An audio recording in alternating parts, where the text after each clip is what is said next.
Hi, this is Tonia, owner and operator of Miss Glitter Nail Lounge.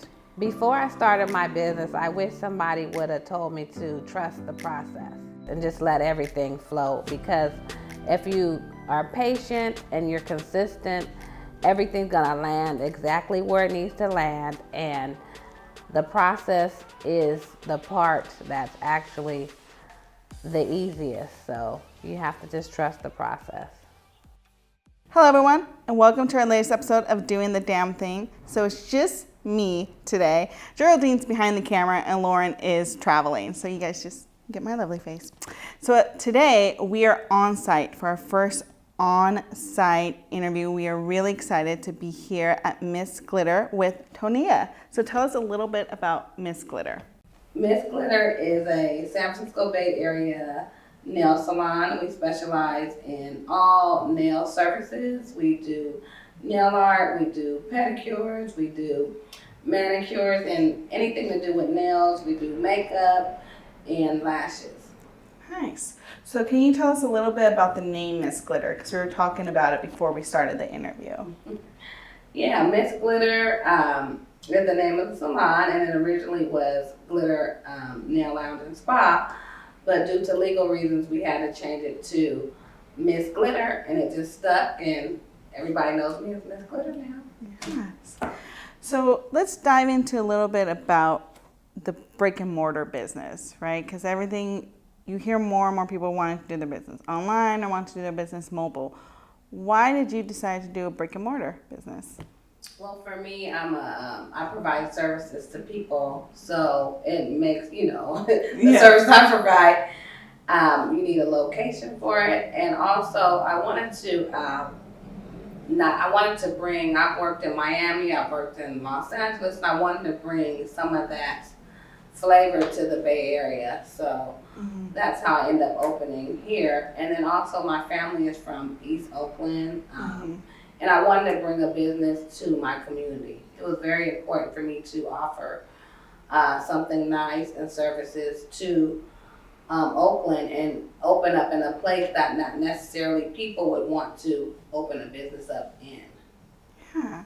So can you dive in a little bit more into that about choosing this location? Because I think that's really important in brick and mortar business, is the location. So if you could dive into a little bit why you chose this area. Yeah, a lot of people would ask me, why don't you open up in more suburbia areas like Pleasanton, or open up by the lake, because you'll get more foot traffic and stuff like that. But honestly, since I've opened, I haven't had to do a lot of marketing. I've gotten a lot of support from my community, and I'm very thankful for that. But like I said, I chose this area because, my uncles, my mom, my aunt, they went to Castlemont. Castlemont is close by, down the street. They went to Mills College. They're Mills College alumni. So this is my area. This is the home. And East Oakland kind of had a bad rap. And there's a lot of actually women that own homes in East Oakland, and they don't have anywhere close to go to for nail services. So I want to service my community. I get a lot of women in the area that would say, I live up the street, I live down the street, and they own a lot of these homes over here. I didn't know that. That's a nice fun fact. So opening up a salon, there's a lot of permits and licenses that go along with it. And I think a lot of people, when they open up their own business, they might be like, I didn't know I needed this. So can you dive into a little bit about that, of all just like the paperwork that goes into opening a business? There's a lot of paperwork. You have to go down to the city and file with them. You have to get a business license. You have to have, for me, I'm licensed as a nail tech. So I do recommend that whatever business people are going into, they should have some experience in it. Because one thing about it, if everybody leaves, you're able to keep your business open and maintain. A lot of people want to open businesses, and they say, I want to own a nail salon, but I just want to run it. But if you know how to do the services that you provide, you can, if your team members mess up, you can correct the problem. A lot of people, if you don't have those skills, how do you know how to inform Yeah. your staff if you never worked in the industry or if never did anything hands-on.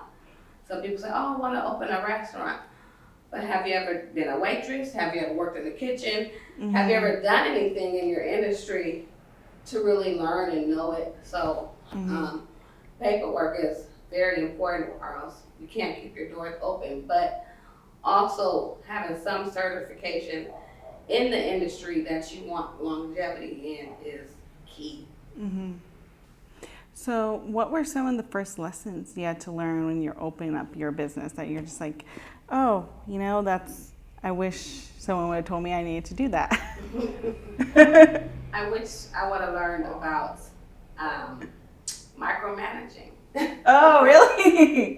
Yes, because for me, I've been very independent, and in my field, I just went to work and I knew what I had to do, and I was able to find my own clients and keep everything going. But when you're dealing with a fresh team and people that are looking for a lot of direction and they want it to be managed, and that was something very new to me because I had to be like, oh, okay, you want me to tell you everything to do step by step? Yeah. Like, what is that? So they're like, we need you to tell us what to do. And I was like, oh my God, like my personality is I don't like to tell people what to do. Yeah, you sort of, in a way, want them to figure it out on their own. And so did you have to take management classes or just learn as you go? I had to learn as I go and do a lot of team meetings and team building stuff and things like that. And that's another thing that I wasn't used to because, like I said, when I went and started off in the field, I was independent. I came in, I didn't rely on the owners to find clients for me, even though they got some, but I went out and got my own. Mm-hmm. I had my own product. I kind of was already my own entity within the business. So it was different for me. So I was like, oh, okay, I have to micromanage. And I learned I really don't like to micromanage. Yeah. So how many people are on your team? Right now I have 4. Okay. And is it just all nail techs, or you guys also do makeup? So you have a makeup artist as well? We do makeup. I have makeup, a lash tech, nail tech, and someone doing hair. Oh, okay. So it's like a one-stop shop. I like that. Yeah, but everybody's independent at this Okay. point. Everybody's an independent contractor, and they do their own schedules and like it like that. Yeah. So what made you want to do independent contractors instead of having people just be employees?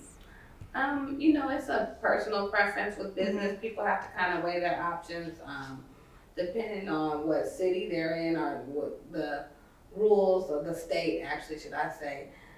Sometimes independent works for some companies and sometimes employees works. But for me, independent contractors work much better. Yeah.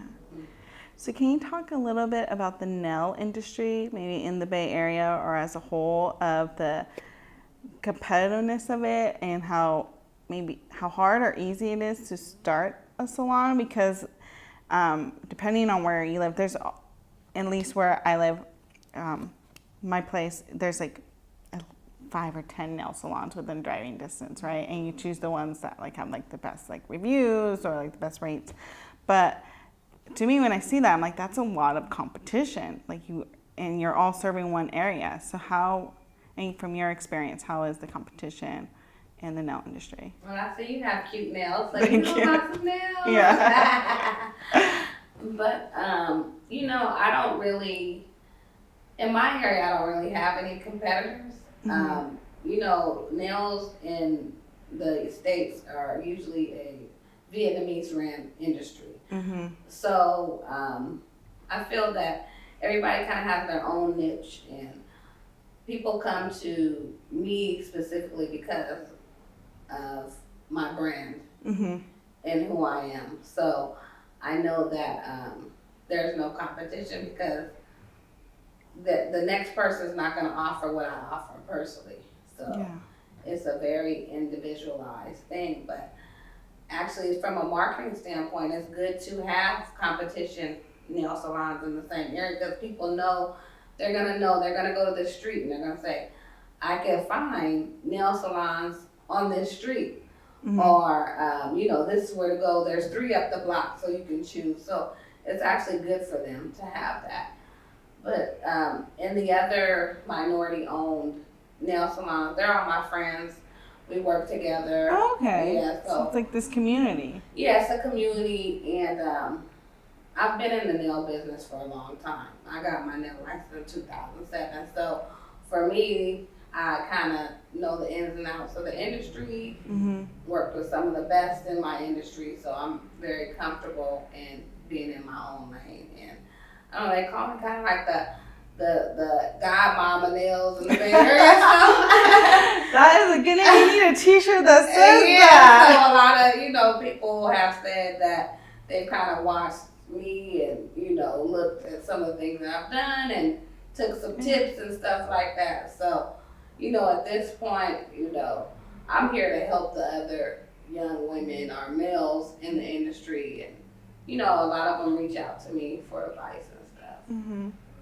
So what kind of advice then do you give the new people that are reaching out that want to join the nail industry? It just depends on, everybody has different questions. Some people are as simple as, how do I start? Yeah. But what I actually start doing is producing events to help people get those questions answered, because I got a lot of calls and I'm like, you know what? I'm going to just do events where I can help women in business and offer them experts to answer those questions for them. So now I really don't answer a lot of personal questions. I just say, hey, come to my event and you can get some help. Okay. Yeah, so going back to starting your business, you said because you are like the godmother of nails, how was it doing the marketing for your business? Is it just word of mouth, or did you use social media? Did you use Yelp? Because I know some business owners have a love-hate relationship with Yelp. So what kind of marketing have you done? For me personally, I do old school marketing. Well, when I first started doing nails, it was a lot of just networking and hitting the ground moving, and every time you see somebody, give them a card and say, hey, if you come see me, or I would say if somebody didn't have their feet done or nails done, I see you need my services. So, I like the fact that you went up to them like, you need my help. Yeah, that was my marketing tactic. But right now, since that was about 10 years ago, now I do use a lot of social media and also word of mouth. And like I said, I have Yelp. I don't do Yelp. A lot of people say I should, but I haven't got into Yelp because about 10 years ago when Yelp first came out, it was it could be biased, and it kind of turned into different things of people just going in there and ranting and raving, and Yelp has since tried to fix a lot of that. But I don't do Yelp. They've been trying to get me to do Yelp for years now. Yeah. I won't do it, but I've been fortunate enough. Like I said, I've had a lot of support from my community, but when I do videos and stuff, I get people to share it on their social media platforms, and I've been fortunate to have a few of my videos go viral. So that's been a good marketing tool for me, because off of that, I haven't had to pay for marketing. Okay. So you haven't done any ads? No. I haven't done any ads. I have not paid for any marketing, honestly. That's like almost unheard of, because right now the world is so saturated with so much like news and business. So just to be able to have a functioning business without having to pay for ads. So kudos for that. Yeah, I'm very thankful. I can honestly say that. I said that to myself. I said, I'm thankful to my phone constantly rings, and I haven't marketed one time. I mean, Yeah. Yeah. So when you do the videos, just real quick, do you do them on Instagram or Facebook? I do both. Okay. I'm more of an Instagrammer. Yeah. But I just hit the share on Facebook button, and that's so I don't have to go into the Facebook. So. Yeah. So switching gears a little bit, going back to my previous questions about permits and licenses, did you just do that all on your own, or did you consult people, like maybe, I don't know, like a lawyer or a business consultant to help you navigate all like that paperwork that you have to do? I did the majority of the paperwork on my own, but as far as I'm a corporation, so my lawyer did do all the paperwork for that. Okay. But a lot of it I just filed it on my own. And but I also went through a Women in Business program, which was in the Bay Area that no longer exists, which was Women's Initiative. And Oh yeah, I've heard of it. Yeah. yeah, I think Lauren, she went through that too, I think. I'm not sure. Or Geraldine, one of them. But Yeah. but they helped you with a lot of information and resources, and the majority of the women that were in my program all have businesses in Oakland. So we were pretty prepared once we graduated from the program to do what we needed to do. Okay. That's good. So I wish there was like still more programs sort of like that, because it's sometimes it's hard to figure out like the first step of like what exactly you need to do when you want to start your own business. So final question is, any last tip of advice? I remember you talking about like if you're going to start a business, you should know a little bit about it. But so any other little tidbits from that, from like the godmother of nails, if you want to start your own business, in particular your own like nail salon? I cannot stress enough to know your industry and to take classes, education, get knowledge. I took a lot of continuing ed to make sure I had the skills that I needed, because there's going to be, you can get licensed, but they only teach you so much in school, and that's with any industry, any field you're in. You have to take continue ed every year, because things are changing in every industry, and you don't want to fall behind and not know the skills or what's the next thing in business. So continuing ed. Yeah, I totally agree with that, because when you're starting something, your industry is changing, so you have to like educate yourself on those changes, or your business is just going to like not grow and not be relevant anymore. Right, and business changes. My business is changed since the day I've opened my doors. I did start off with a big staff. I had a staff of like 10, when I first opened, and it was, now I have a smaller staff, and now my business is transitioning to exactly where it needs to be. So when you start in business, your business will change, and everything will fall into place exactly where it's supposed to be. Yeah.